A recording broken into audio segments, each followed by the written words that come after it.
In juni kwamen we erachter dat ik ziek was, dat ik een kwaadaardige tumor had. Mijn eerste gedachte was, wat is een tumor? Wat ga ik nu allemaal krijgen? Het is een indrukwekkend verhaal van de 10-jarige Ilse uit Brandgem.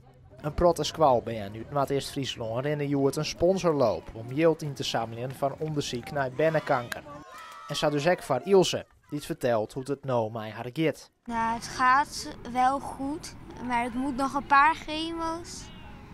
Want altijd na de operatie, als de kanker weg is gehaald, dan moet je nog chemo's voor als het terugkomt. Het maakt het extra indruk op de klasgenootjes van Ilse. Zo weet ik, de directeur van de squalle. Nou, dat is natuurlijk best wel hartstikke heftig als dat eerst te jaren krijgt. En voor mij, maar zeker ook voor haar juffen, die nog dichterbij haar staan en die haar enorm steunen. En natuurlijk voor Ilse en haar ouders. Maar de squalle doet dan gewoon het beste voor Ilse. Ook voor de band in haar klas, want voor iedereen heeft het impact. Op de squalle van Ilse werkt het scheermaakster Tineke en initiatiefnemster van Kika-actie Berend. Want zij had een vergelijkbaar verhaal in haar familie. Daarom is het voor Tineke Joert een extra bijzondere dag. Want er is altijd nog 24% van de band, in van de 100 band, die sterft aan kanker. En met deze actie proberen wij dus een prachtig geld in te zamelen.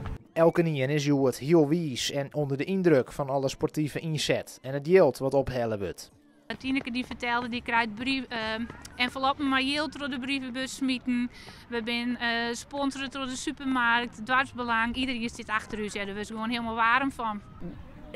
Toen ik jette dat de squalle mooi kwam, toen zei ik zijn trinket en de directeur, ik mag ervan golen. Zo mooi vind ik dit. Want vertel eens, wie staat er achter jou, Ilse? Hinke, Wie is Hinke? mijn BFF. De BFF? Best friends forever. Ja. Dus hij duwt mij hele dagen door.